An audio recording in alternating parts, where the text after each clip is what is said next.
حدیث میں آتا ہے ایک صحابی نبی کے پاس آئے, مجھے صدقہ چاہیے, یہ چاہیے, وہ چاہیے. آپ نے فرمایا اللہ کی قسم تم پر خرچ نہیں کروں گا میں. وہ چلے گئے, آپ نے دوبارہ بلایا, فرمایا ان پہ صدقہ کرو, دے دو. وہ پریشان, یا رسول اللہ آپ نے تو قسم اٹھائی تھی کہ میں آپ کو نہیں دوں گا. آپ نے فرمایا مر رعا علی یمین فرعا غیرہا خیرا منہا فلیکفر عن یمینہ, کہ جو شخص کسی بات پہ قسم اٹھا لے, جائز بات ہو, کوئی اگر حرام پہ قسم اٹھائی وہ تو بچنا لازم ہے نا, کہ میں گناہ نہیں کروں گا, وہ تو ویسے ہی حرام ہے. جائز کام, صدقہ تو جائز ہے نا, بلکہ ثواب ہے. فرمایا کوئی کسی جائز کام پہ قسم اٹھائے, پھر بعد میں اس کو خیال ہو کہ مجھے قسم توڑ دینی چاہیے, اس کا مائنڈ کیا ہو گیا, چینج, تو اسے چاہیے قسم توڑ دے اور کفارہ ادا کر دے, اس قسم پہ قائم بولو نہ رہے. قسم پہ جب قائم نہ رہنے کا حکم ہے تو بغیر قسم کے میں نے جو بول دیا بس وہ پتھر پہ لکیر بن گیا, یہ تو پاگل اور گدھے ہونے کی علامت ہے. قسم بھی اگر کھا لی ہو تو بھائی اس وقت یہ خیال تھا کہ نہیں دینا, اب زمینی حقائق کہہ رہے ہیں کہ اس کو دینا ہے, تو اب قسم توڑو, کفارہ ادا کرو اور دے دو. بات نہیں آ رہی میرا خیال ہے. یہ کس کی سیرت ہے, نبی کی. نبی سے زیادہ کسی کی پکی زبان ہو سکتی ہے, لیکن ایسی لچک سکھائی ہے کامیاب بننے کے لیے کہ یہ نہیں کہ جو کہہ دیا تو وہ پتھر پہ لکیر. گراؤنڈ ریئلٹی کے لحاظ سے, ماحول کے چینج ہونے کے لحاظ سے آپ نے اپنا رویہ کیا کرنا ہے, چینج کرنا ہے. اس وقت آپ کی رائے یہ تھی, اب آپ کی رائے وہ ہے, کیونکہ زمینی حقیقت بھی چینج ہوتی ہے اور انسان کی نالج بھی چینج ہوتی ہے اور انسان کی رائے بھی چینج ہوتی ہے. بعض دفعہ نالج چینج نہیں ہوتی, انسان تانے بانے ملا کے ایک رائے قائم کرتا ہے, بعد میں جب اور گہرا سوچتا ہے تو اسے لگتا ہے کہ وہ رائے ٹھیک نہیں تھی, تو وہ اسٹیٹمنٹ اس کا کیا ہو جائے گا, چینج. کوئی بات نہیں, دن میں 100 دفعہ چینج ہو جائے.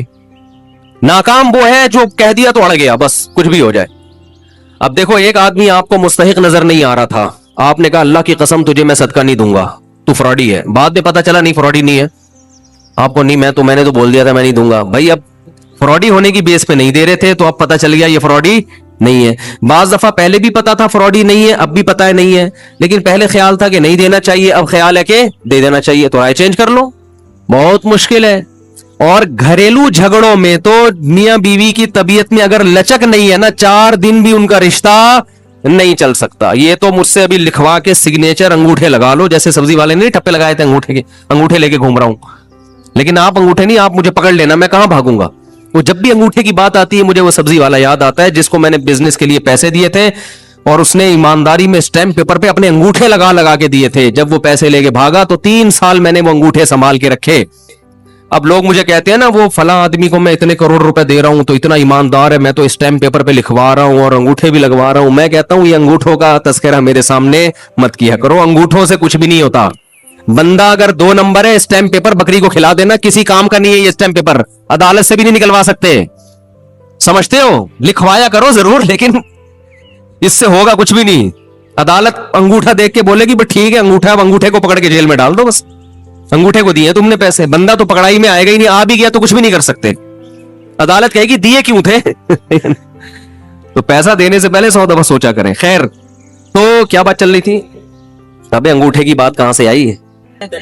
ہاں, لچک پیدا کرنا چاہیے. میاں بیوی کا رشتہ تو ایسا ہے کہ اگر آپ کا ہے نا کہ جو میں نے کہہ دیا بس وہ کیا ہے, آرڈر از آرڈر, تو بھائی اس کا مطلب آپ میدان جنگ میں کھڑے ہوئے ہیں, دشمن کی فوجیں آپ کے سامنے, اور آپ ایک فوج کی کمانڈ کر رہے ہیں کہ گولی چلانے کا آرڈر دیا تو کیا کرنا ہے. یہ گھر ہے, یہ میدان جنگ بولو نہیں ہے. یہاں آپ کا اسٹائل یہ ہونا چاہیے, آپ نے بیوی کو آرڈر دیا, گراؤنڈ ریئلٹی یہ کہہ رہی ہے کہ بھائی میرا روب اس پر بیٹھا ہوا ہے اور وہ پکوڑے بنا کے خود ہی کھا رہی ہے, آپ کو ایک لقمہ بھی نہیں کھانے دے رہی.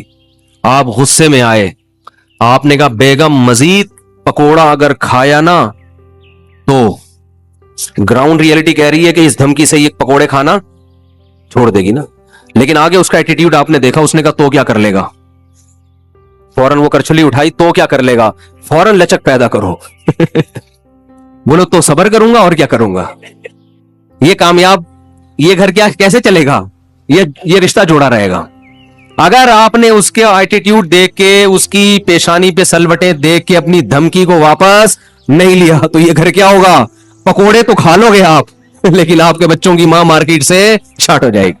تو اس میں گھر کے اندر کا اصول لچک کامیاب آدمی ہو. ہاں ناقابل برداشت کوئی معاملہ ہو جائے تو ایک الگ بات ہے.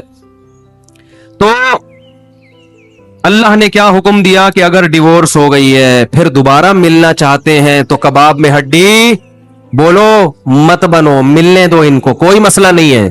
ہاں یہ قرآن نے کہا ہے کہ اس شرط میں ملے کہ ان کا اپنے بارے میں یہ خیال ہو کہ دوبارہ وہ جھگڑے نہیں کریں گے. ایسا نہ ہو ملتے پھر وہی ٹینشنیں شروع کر دیں. اب دوبارہ اپنی اصلاح کر کے آئیں کہ بھئی اب ان ماضی کے قصوں کو چھیڑنا نہیں ہے.